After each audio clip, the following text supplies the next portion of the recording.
வணக்கம் மக்களே, நீங்க பாத்துக்கிட்டு இருக்கிறது விபிஎஸ் கிளாஸ் டைம். இன்னைக்கு நம்ம பார்க்க போற மாங்காவா சர்வைவல், டவர் கிளைம்பிங் இந்த மாதிரியான ஜானர் இருக்கு. இது கண்டிப்பா உங்களுக்கு பிடிக்கும்னு நான் எதிர்பார்க்கிறேன். உங்களுக்கு இந்த வீடியோ பிடிச்சிருந்துச்சுன்னா லைக் பண்ணுங்க, ஷேர் பண்ணுங்க, சப்ஸ்கிரைப் பண்ணுங்க. நீங்க போற ஒரு லைக்கும் தான் எனக்கு அடுத்த வீடியோ போடுறதுக்கு ஒரு மோட்டிவேஷனா இருக்கும். நீங்க இப்ப பாத்துக்கிட்டு இருக்கிறது விபிஎஸ் கிளாஸ் தமிழ். அழிவு எப்பயுமே எச்சரிக்கை இல்லாமல் தான் வரும். அது மாதிரி வந்த அழிவு தான் த லீக். இது ஒரு டெத்து கேம். இந்த டெத்து கேமால் ஹியூமனிட்டியே அழிஞ்சு போணுச்சு. இருந்தாலும் பரவாயில்ல, நாங்கள் இந்த கேமில் ஜெயிச்சோம்னா மொத்த ஹியூமனிட்டியும் ரிவைவ் பண்ண முடியும். ஹீரோ ரத்த வெள்ளத்தில் நின்றுக்கிட்டு இதெல்லாம் நம்மக்கிட்ட சொல்லிக்கிட்டு இருக்கான். இப்போ கையில் ஒரு ஆர்டிஃபேக்டை வச்சு அதை எதுக்க இருக்கிறவனை நோக்கி அந்த ஆர்டிஃபேக்டை அனுப்பி வைக்கிறான். எதுக்க இருக்கவன் சொல்கிறான், என்ன ஒரு ஏமாற்றம், உன்னால் முடிஞ்ச எல்லாத்தையுமே நீ பண்ண, ஆனாலும் உன்னால் என்னை தொடம் கூட முடியலை. இப்போ தான் நமக்கு அவன் யாருன்னு காட்டுறாங்க. அவனோட பேர் அட்மினிஸ்ட்ரேட்டர் ஜே. இல்லை, நீ இப்படி விழுந்துடக்கூடாது, கமான், உன்னால் முடியும், ஹாங்ஸியான் எழுந்திரி அப்படின்னு பின்னாடி ஒரு பொண்ணு கத்துறா. இப்போ அந்த அட்மினிஸ்ட்ரேட்டர் சொல்கிறான், உங்களை மாதிரி டிஸ்டர்பர்ஸால் ஒன்றுமே பண்ண முடியாது. ஆனால் இதுதான் எனக்கு தெரிஞ்ச வரைக்கும் முதல் தடவை 2 டிஸ்டர்பர்ஸ் சேர்ந்து ஃபைனல் ரவுண்டு வரைக்கும் வந்தது. நீங்கள் என்ன நினச்சிங்க, இந்த ரவுண்டை ஜெயிச்சு இந்த உலகத்தை பழையபடி மாற்றலான்னு நினச்சிங்களா? இதுதான் உங்களோட முடிவு. கண்டிப்பாக இந்த யூனிவர்ஸ் உங்களை மறக்கவே மறக்காது. உங்களுக்கு ஏதாச்சும் கடைசி ஆசை இருந்தால் சொல்லுங்கள், அதை என்னால் முடிஞ்சால் நான் நிறைவேற்ற பார்க்குறேன். ஒரு சான்ஸ், ஒரே ஒரு சான்ஸ் கொடுத்துப்பாரு, நான் இது எல்லாத்தையுமே மாற்றி காட்டுறேன். நீ கேட்குறது எனக்கு புரியுது, ஆனால் அது என்னோட லிமிட்டை தாண்டினது. அதை என்னால் கூட பண்ண முடியாது. உனக்கு இருக்கிற கொஞ்ச நேரத்தில் உன்னோட நல்ல மெமரி எல்லாத்தையுமே நினச்சி பார்த்துக்க. ஸ்வாட் ஸ்டார் ஜின் ஜாஹி. ரவுண்டு 8 முடிஞ்சது. ஃபேக்ஷன் வெஸ்ட் எக்ஸ்பான்ஸ், அதோட லீடர் மோனா ஹாங்ஸியான். Survivor rate 1, survivor rate 0. League வந்து ஃபெயில் ஆகிடுச்சு. அவ்வளோதான், இதுதான் எங்கள் முடிவா. டக்குன்னு அங்கே கட் பண்ணிவிட்டு சீனை இன்னொரு இடத்துல காட்டுறாங்க. அங்கே பார்த்தா அவள் படுத்து கிடக்கிறா. டக்குன்னு அவளோட வயிற்று தொட்டு பார்த்துட்டு திடீர்னு முழிச்சு பார்க்குறா. என்னாச்சு, இதெல்லாம் கனவா? என்னது இது என்னோட பழைய அப்பார்ட்மெண்ட். எல்லாரும் சாகும்போது அவங்களோட லைஃப் ஒரு செகண்டில் ஃப்ளாஷ் ஆகுன்னு சொல்லுவாங்க. ஒருவேளை இப்போ எனக்கு அதுதான் நடக்குதோ அப்படின்னு அவள் சொல்லிவிட்டு அங்கே பக்கத்தில் இருக்கிற ஃபோனை எடுத்து பார்க்குறா. அந்த ஃபோனை எடுத்து பார்த்தா அதில் ஜூலை 21, 2005 இருக்குது. இதுக்கு வாய்ப்பே இல்லை. 10 வருஷம் பின்னாடி வந்திருக்கேனா? அதோட என்னோட நண்பர்கள், நான் லீகில் தொலைச்ச என்னோட நண்பர்கள் யாருமே இப்போ சாக மாட்டாங்க, எல்லாரும் உயிரோடு இருப்பாங்க. எனக்கு எந்த சந்தேகமே கிடையாது. கரெக்டாக இன்னைக்கு தான் இது எல்லாமே ஆரம்பிக்க போகுது. ஆனால் எப்படி, இது அவனோட அத்தாரிட்டிக்கு மேலே உள்ளதுன்னு இல்லாமல் என்கிட்ட சொன்னான். அப்போ என்னோட ரெக்ரெஷனுக்கும் அட்மினிஸ்ட்ரேட்டர் ஜேக்கும் எந்த சம்மந்தமே கிடையாது. ஆனால் நான் ஏன் ரெக்ரெஸ் ஆயிருக்கேன்? ஹாங்ஸியான், நான் மஸ்ட் அவனை போய் கண்டுபிடிச்சே ஆகணும். டக்குனாவை ட்ரெஸ் எல்லாம் எடுத்து மாட்டிட்டு கிளம்பிட்டா. இன்னும் கொஞ்ச நேரம் தான் இருக்குது இந்த லீக் ஆரம்பிக்க. அதுக்குள்ளேயே நான் ஹாங்ஸியானை கண்டுபிடிச்சே ஆகும். எங்ககிட்ட லட்சக்கணக்கில் பிளேயர்ஸ் இருந்தாலும் அது என்னத்துக்குமே புண்ணியம் இல்லை. ஹாங்ஸியான் மட்டும்தான் எல்லாமே. ஏன்னா அவனால தான் நாங்கள் ஃபைனல்ஸ் வரைக்குமே அங்கே போனோம். அவனை எங்களோட வெக்ஸ்ட் எக்ஸ்பென்ஸில் எல்லாருமே த இம்பாசிபிள் அப்படின்னு தான் கூப்பிடுவாங்க. அதோட அவனை கிங் ஆஃப் மோனார்க்குன்னு கூட சொல்லுவாங்க. கரெக்டாக ஞாபகம் இருக்குது. இந்த பிரச்சனை ஆரம்பித்த அதே நாள் தான் நான் அவனை சந்தித்தேன். போன வாட்டி சந்தித்தப்போ நான் ரொம்பவே பலகீனமாக இருந்தேன். ஆனால் இந்த வாட்டி அது மாதிரி இருக்காது. இந்த வாட்டி இந்த சாபம் பிடிச்ச லீகுக்கு நாங்கள் ஒரு முடிவு கட்டி ஆகும் அப்படின்னு அவன் சொல்லிட்டு ஓடும்போதே அந்த இடத்துல அந்த சீனை கட் பண்ணுறாங்க. இப்போ நமக்கு ஒரு கன்ஸ்ட்ரக்ஷன் இடத்த தான் காட்டுறாங்க. அங்கே ரெஸ்ட் எடுத்துக்கிட்டு எல்லாரும் சொல்கிறாங்க, அவன் என்ன இவ்வளோதான் தூக்கிட்டு போகிறான், இருந்தாலும் ஒரு சின்ன பையன் இவ்வளோ தூக்கிட்டு போக முடியுமா? பார்த்தா நம்ம ஹீரோ அவ்வளோ ஒர்க்லோட தூக்கிட்டு போயிட்டு இருக்கான். இப்போ நம்ம ஹீரோ சொல்கிறான், இந்த வலி இதை நான் தினைக்கு தூக்கிட்டு போகிறேன், அதனால இருந்தும் எனக்கு இது பழகியும் போகல, ஆனாலும் இது ஏன் இவ்வளோ வலிக்குது, நான் எல்லாத்தையுமே சீக்கிரம் முடிச்சாகணும், நான் ஒரு வீக்கான லேபராக இருக்கேன் அப்படின்னு அவன் சொல்லிட்டு இது பண்ணிகிட்டு இருக்கான். அப்போ தான் நமக்கு காட்டுறாங்க, ஹாங்ஸியான் 20 வயசு, டெம்பரவரி ஒர்க்கர். ஒரு வழியாக அவன் கஷ்டப்பட்டு மேலே ஏறி போயிட்டான். அவன் தூக்கிட்டு போனதெல்லாம் வச்சு பார்க்குறான். சுற்றி இருக்கவங்களதெல்லாம் கம்மியாக இருக்குது, அதோட அவனுக்கு ரொம்பவே பெருசாக இருக்குது. அப்போ பக்கத்தில் இருந்த ஒருத்தர் சொல்கிறாரு, சியா, நீ இந்த அளவுக்கு கஷ்டப்பட்டு வேலை செய்யணும்னு அவசியம் இல்லை. உனக்கு இருக்கிற பிரெயின் நாலேஜுக்கு நீ கண்டிப்பாக பெரிய பெரிய யூனிவர்சிட்டியில் அழகாக மெரிட்டில் போய் சேர்ந்துடலாம். அதுக்கு ஹீரோ சொல்கிறான், யூனிவர்சிட்டிக்கு போனால் மட்டும் சாப்பாடு கிடச்சிருமா என்ன? அவர் தண்ணி குடிச்சிக்கிட்டே கேட்குறாரு, நீ இந்த அளவுக்கு கஷ்டப்பட்டு வேலை செஞ்சு சம்பாதிக்கிறதுக்கு ஏதாச்சும் காரணம் இருக்கா?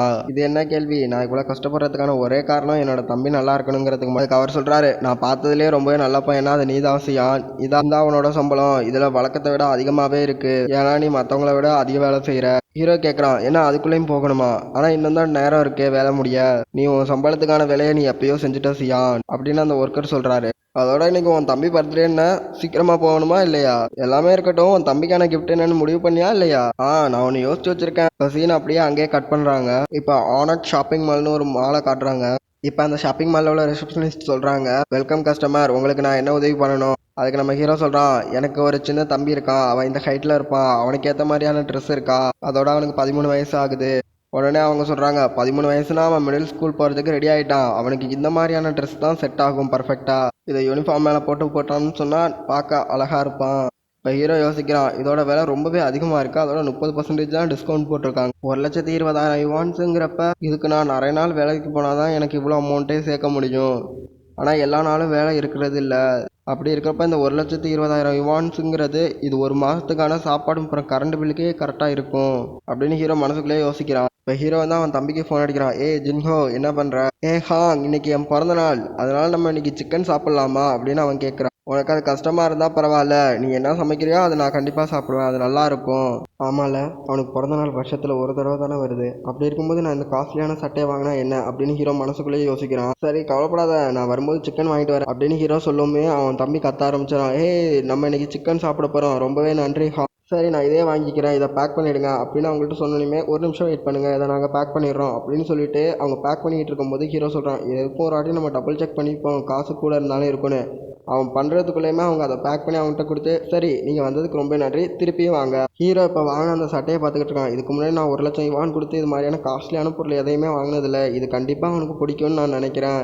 அவனுக்கு சிக்கன் வேறு வாங்கணும். சரி அதை வாங்கிட்டு வீட்டுக்கு போகணும். ஹீரோ பார்த்தா எல்லாருமே பாதையில் நின்றுட்டு கத்திக்கிட்டு இருக்காங்க. அட என்னடா நடக்குதுன்னு அப்படின்னு ஹீரோ எட்டி பார்த்துக்கிட்டு இருக்கான். இப்படி பண்ணால் நான் என்ன பண்ணுறது? இப்படி பார்த்தா நான் சாயந்தரம் தான் வீட்டுக்கு போவேன்னு நினைக்கிறேன். இங்கே இருக்கிற ஸ்டாஃப்ஸுக்கெல்லாம் பொறுப்பே இல்லைப்பா, என்ன பண்ணிக்கிட்டு இருக்காங்கன்னு எனக்கும் புரியவே இல்லை அப்படின்னு கூட்டத்தில் ஒருத்தங்க ஒன்று சொல்லி கத்திக்கிட்டு இருக்காங்க. அங்கே இருக்க ஒருத்தர்கிட்ட போய் ஹீரோ கேட்குறான், என்னாச்சு என்னன்னு தெரியல, எலிவேட்டர் எல்லாமே நின்று போச்சு. இப்போ ஹீரோ யோசிக்கிறான், அப்படி பார்த்தாலும் எஸ்கலேட்டரில் போகலாம்ல, அந்த எஸ்கலேட்டர்லேயுமா பிரச்சனை வந்துடுச்சு. இங்கே ஒருத்தங்க கத்துறான், அட என்னடா இது, என்ன இந்த படியில் எதுவும் நெருப்பு பிடிச்சிட்டா என்ன ஒரே கருப்பு புகையாக வந்துக்கிட்டு இருக்கு. அந்த கூட்டத்தில் இருக்க இன்னொருத்தர் சொல்கிறார், சார் பார்த்து நில்லுங்க, உள்ளே போய் விழுந்துற போகிறீங்க. அப்போ ஹீரோ சொல்கிறான், வழி விடுங்க, கொஞ்சோண்டு வழி விடுங்க, நான் முன்னாடி போய்க்கிறேன் அப்படின்னு பூந்து போய் பார்க்குறான். உள்ளே போய் பார்த்தா ஒரே கருப்பாக இருக்குது. இது ஒன்றும் நெருப்பு கிடையாது.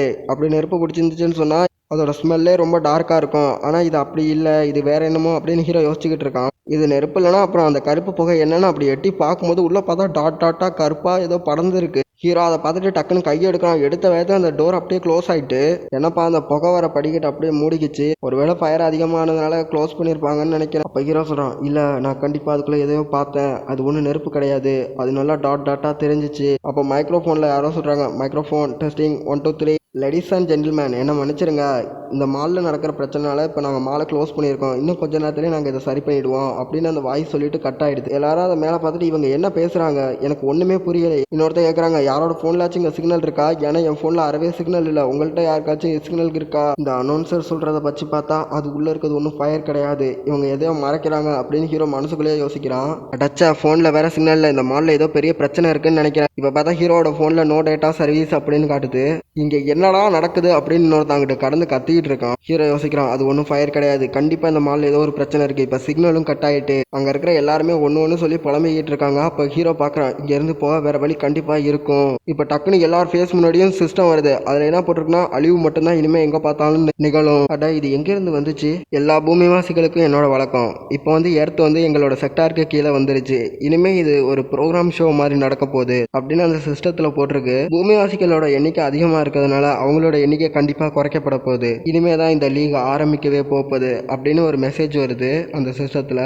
இந்த லீகோட ரூலை பொறுத்த வரைக்கும் கண்டிப்பாக ஹியூமன் பாப்புலேஷன் பாதி குறைஞ்சிரும். இந்த ரூலை யூனிவர்சல் பீயிங்ஸ் தான் கொண்டு வந்தாங்க, அதனால கண்டிப்பாக ஹியூமனோட பாப்புலேஷன் பாதியாக குறைஞ்சிரும். உங்களோட தகுதியை நீங்கள் ப்ரூவ் பண்ணாதான் உங்களால் இதில் சர்வே பண்ண முடியும். இதில் சர்வே ஆகிறவங்களால மட்டும்தான் அந்த லீகில் கண்டிப்பாக கலந்துக்க முடியும். ஏன்னா குறிப்பிட்ட சிலரால் மட்டும்தான் அந்த லீகில் கலந்துக்க முடியுமா? அப்படி பார்த்தோம்னா 10% ஹியூமனிட்டி மட்டும்தான் மிச்சமாக இருக்குமா அப்படின்னு அந்த ஹீரோ பார்த்து ஷாக் ஆகுறான். அங்கிட்டு பார்த்தா ஒரு லேடி கத்துறாங்க, இல்லை எல்லாமே போச்சு, இதெல்லாம் என்ன அப்படின்னு அங்கிட்டு சைடில் இன்னொருத்தங்க கத்திக்கிட்டு இருக்கான். இன்னொருத்தங்க கத்துறான், எல்லாரும் அங்கே பாருங்கப்பா, அங்கே ஏதோ போயிட்டு இருக்கு, இதுதான் இந்த லீகோட ஃபர்ஸ்ட் இம்ப்ரெஷனா அப்படின்னு ஹீரோ யோசிக்கிறான். அப்படியே சைடு பார்த்தோம்னா ஒரு பெரிய திமிங்கலம் காத்துல பறந்துகிட்டு இருக்கு. அதை பார்த்துட்டு எல்லாரும் கத்துறாங்க, இது பார்க்க அசுரா மாதிரி தெரியுது.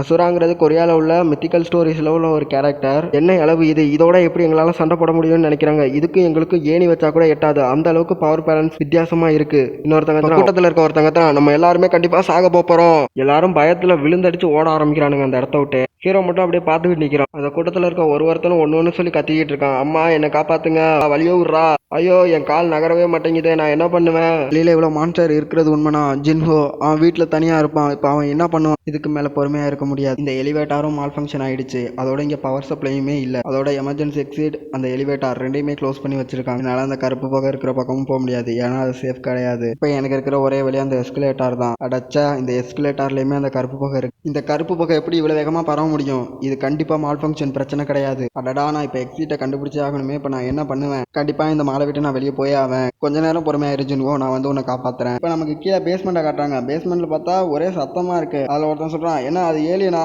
இல்லை என் பக்கத்துலேயே வராத. இப்போதான் நமக்கு அது என்னன்னு காட்டுறானுங்க. பார்த்தா அது வேற எதுவும் இல்லை, காப்ளின் தான். எல்லாரும் ஓடுங்க அப்படின்னு கத்தும்போது அந்த காப்ளின் கூட்டமாக துரத்திக்கிட்டு வருது. என்னதான் இந்த லீக் ஆரம்பிக்கலன்னு சொன்னாலும் அதுக்கு முன்னாடியே 1/4 ஹியூமனிட்டியை நாங்கள் மொத்தமாக இழந்துட்டோம். இதை மட்டும் ஒரு படமாக எடுத்தோம்னு சொன்னால் அது பயங்கரமாக ஓடும். அப்படி ஒரு வாய்ஸ் கேட்குது. அதோட அங்கே கட் ஆகிட்டு அங்கே கூட்டத்தில் ஓடிட்டு இருக்க ஒருத்தனை காட்டுறாங்க. அவன் சொல்கிறான், அட கடவுளே, என்னடா இது இப்படி துரத்தி கொண்டுகிட்டு இருக்கு மனுஷங்களையெல்லாம். அந்த கடவுள்களை பொறுத்த வரைக்கும் நாங்களும் ஒரு பொழுதுபோக்கு பொம்மை மாதிரி தான் தெரிஞ்சோம். அதனால தான் எங்களை பற்றி அவங்க கவலையே படலை. காப்பாற்றுங்க அப்படின்னு கத்திக்கிட்டு ஓடுறான். ஆங்ஸியா நீங்கள் ஃபேக்ஷனுக்கு வந்தப்போ போட்ட மொதல் ரோல், நீங்கள் நகரணும்னு முடிவு பண்ணிட்டா உடனே நகர்ந்துடணும், பின்னாடி யோசிக்கவே கூடாது. நீங்கள் வாழணும்னு சொன்னால் உங்களை எதிர்த்து நிற்கிறவங்கள கொண்டு தான் ஆகணும். அந்த மான்ஸ்டர்ஸை கொண்டாதான் நீங்கள் வாழ முடியும்னா நீங்கள் அதை தயங்காமல் பண்ணணும். நீங்கள் பயத்தில் விட்டுட்டு போகிற ஒரு மான்ஸ்டரும் ஒரு மக்களை கொல்லும்.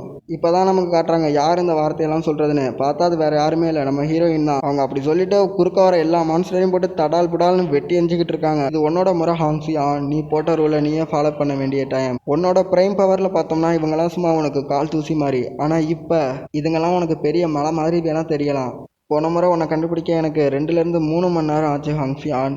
இப்போ நீ எங்கே இருக்க ஹாங்ஸியான்? உன்னால் மட்டும்தான் அந்த லீகை முடிச்சு வைக்க முடியும். இந்த இடத்துல இந்த சாப்டர் முடியுதுக்கா. உங்களுக்கு இந்த வீடியோ பிடிச்சிருந்துச்சுன்னா லைக் பண்ணுங்கள், சப்ஸ்கிரைப் பண்ணுங்கள், கமெண்ட் பண்ணுங்கள். நீங்கள் போடுற ஒரு லைக்கும் தான் எனக்கு அடுத்த வீடியோ போடுறதுக்கு ஒரு மோட்டிவேஷனாக இருக்கும். நன்றி மக்களே.